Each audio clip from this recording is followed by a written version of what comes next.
नमस्कार, मैं हूं आकाश और आप जुड़ चुके हैं द पब्लिक थिंग से। अभी की बड़ी खबर मैं आपको बता रहा हूं। एक तरफ जहां बिहार में सियासी हलचल है, वहीं दूसरी तरफ एक बहुत बड़ी खबर आ रही है जो सीवान से है।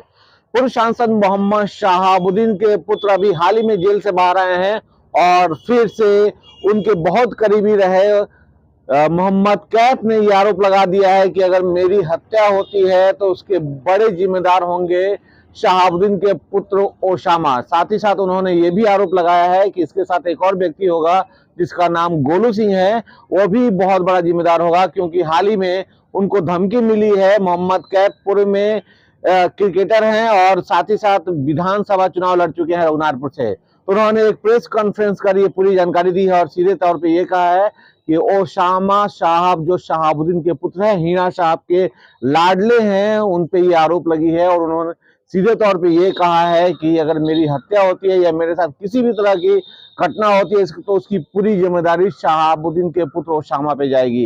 ये कैसी राजनीति है, अभी आपको एक चीज और बता देते हैं कि अभी 1 महीना पहले लगभग मोहम्मद कैफ ने अल्पसंख्यक सम्मान समारोह कराया था, जिसमें हिना साहब को नहीं बुलाया था और नहीं बुलाने का बहुत सारी प्रतिक्रिया सामने आई थी। तो ये एक बड़ी खबर मैं आपको बता रहा हूं कि हिना साहब के पुत्र ओसामा पर लगी है हत्या कराने की साजिश में हस्तक्षेप कर सकते हैं, ये सारी बातें आई हैं। और ये आरोप लगाया है मोहम्मद कैफ उर्फ बंटी ने, जो सिवान के दक्षिण टोला के रहने वाले हैं, क्रिकेटर है। और पूर्व में उनका नाम तब चर्चा में आया था जब राजीव रंजन हत्या हुई थी पत्रकार की, और उस समय में ये नाम चर्चा में आया था। उस समय शहाबुद्दीन ने खड़े होकर उनका बचाव किया था, लेकिन शहाबुद्दीन के पुत्र पे ही ये आरोप लग रहे हैं। तो ये कैसी राजनीति है और ये राजनीति है और कितनी हकीकत है, ये तो जांच का विषय होगा। फिलहाल ये बड़ा आरोप लगाने के बाद सिवान का माहौल भी गर्म हो चुका है। क्या कुछ कहा है मोहम्मद कैफ ने, जरा आप भी सुन लीजिए। उसके बाद उसको मरवाने का, तो ये सिलसिला आज से नहीं है, ये 15 साल 20 साल पहले से है। जब कमरुल हक चुनाव लड़े थे, उनका भी अपहरण हुआ था। आपने देखा होगा, सिवान में बहुत विद्रोह हुआ था, अपहरण हुआ, उनके पैर में गोली भी मारी गई। फिर उसके बाद रईस खान लड़े। रईस खान की भी क्या गुनाह थी, एमएलसी का चुनाव लड़े, 2 नंबर पे थे वो। उनके बाद भी उनको 47 से गोली चली, एक आदमी का मृत्यु भी हुआ।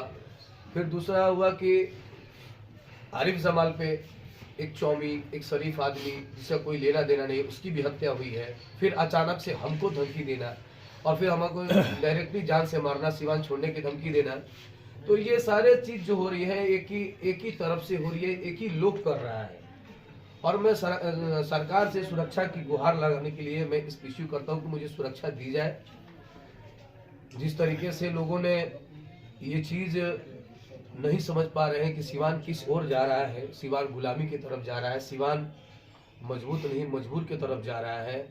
और ये सरासर एक ही चीज में कराया, तब से ये प्रोग्राम कराया जब मैंने सम्मान समारोह कराया, उसके बाद से ये फिजा बदल गई। लोगों की आंखों में मैं गड़ने लगा और लोग मुझे, जो यहाँ के नेता बनते हैं, मुसलमान के रहनुमा बनते हैं, उन्होंने उस प्रोग्राम को भी फ्लप करने के लिए चारों बगल फोन करके लोगों को मना भी किया। फिर भी लेकिन अचानक से मैं फोन आया, फिर हमको जान से, मैं उसको जानता नहीं हूँ, उसको क्या पड़ी है कि हम ध्रुव सिंह आखिर कौन है ये? गोलू सिंह ये एक अपराधी है और ये गुर्ग है, शार्प शूटर है। किसके लिए काम करता है? अपराधी तो है। हाँ। ये काम किसके लिए करता है ये सब जानते हैं, सारे लोग जानते हैं। और मैंने आवेदन में लिख के दिया भी है कि हम अगर क्या दिया है आवेदन में? एफआईआर दर्ज हो गया है जी, एफआईआर हो चुकी है। एफआईआर का आवेदन मैंने माननीय थाना प्रभारी साहब को दिया है। उस एफआईआर में साफ तौर पे भी लिख भी दिया मैंने कि अगर मेरी हत्या होती है तो उसका सीधा दोष ओसामा साहब और गोलू सिंह पर जाएगा। अपने आवेदन में लिखा है जी, लिखा है मैंने ये बात। अब भाई अपनी जान की सुरक्षा लगाऊंगा। अगर मैं सब पूरे सिवान के लोग जानते हैं, उतने बड़े हस्ती है, इस कान पे 47 चलता हूँ, मैं तो एक आम आदमी हूँ।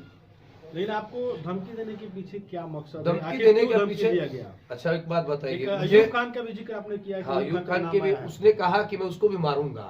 मैंने जिक्र नहीं कहा, उसने कहा कि बोला कि मैं जितने भी मुसलमान लीडर या तो पीछे हो जाए, पिछलकू हो जाए, अगर नहीं तो मैं उनका हत्या कर दूंगा। सोशल मीडिया से जब आप मैसेज दे रहे थे तो उसमें बहुत सारे लोगों ने ये कहा कि आपसी ये लड़ाने की एक साजिश देखिए ये सब देखिए जो लोग इस तरीके की उनके अंदर जो गुलामी भरी हुई है, उनके अंदर वो मानसिकता नहीं, इंसानियत ही नहीं है, अल्लाह से उनको डर ही नहीं है, तो वो क्या बोल रहे हैं नहीं बोल रहे हैं उसका हमको फिक्र नहीं है। मेरी अपनी जान माल की फिक्र होनी चाहिए। किसकी गुलामी की बात कर रहे हैं? कैसी गुलामी? कैसी गुलामी? जो लोग ऐसी गुलामी कर रहे हैं जिनको हक बात कहने में डर लगता है। रईस खान पे गोली चली, रईस खान पे कौन सा गोली चला दे किसी परिवार पे, किसी पे?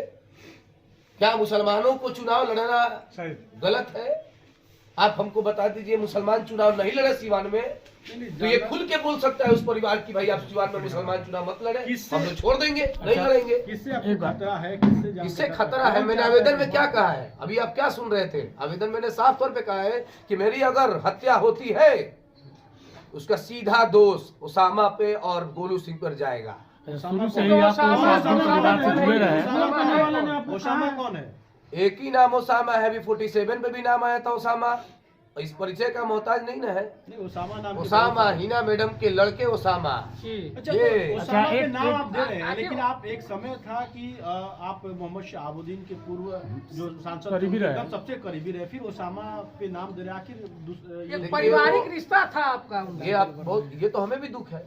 इस बात को परिवार लेकर को कभी मैंने आपने सम्मान दिया, उस परिवार से जुड़े हमारे बाप दादा जुड़े थे, उस परिवार से मैंने क्या क्या नहीं किया। उनके परिवार की वजह से सीबीआई केस लगी, मेरे घर टूटे, मेरे घर टूट गया, मेरा हाथ टूट गया। जब STF SIT की छापा हुई, मैं इधर से उतर रहा था, मेरी हाथ टूट गई। उसके बाद मैं तो यही तो शब्द हूँ कि ये सब करने के बावजूद, और मैंने सम्मान समय कराया, मैं आंख में चुभने लगा। अब उनके जहन में क्या चल रहा है, नहीं चल रहा है। अच्छा, जब आपको धमकी मिली इस बात को लेकर के कभी आपने हिना मैडम से संपर्क किया है? मैं क्यों करूंगा किसी संपर्क? मैं क्यों करूंगा? कि भाई ऐसा मैं क्यों करूंगा? मैं साबुद्दीन साहब थोड़ी है कि मैं उनसे संपर्क करके बोलूंगा। उन्होंने सही फैसला करते थे, ऐसा साबुद्दीन साहब के रीजन में नहीं देखने को मिलता था।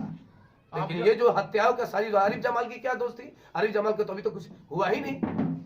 आप किसी को कुछ खुलासा बताइए।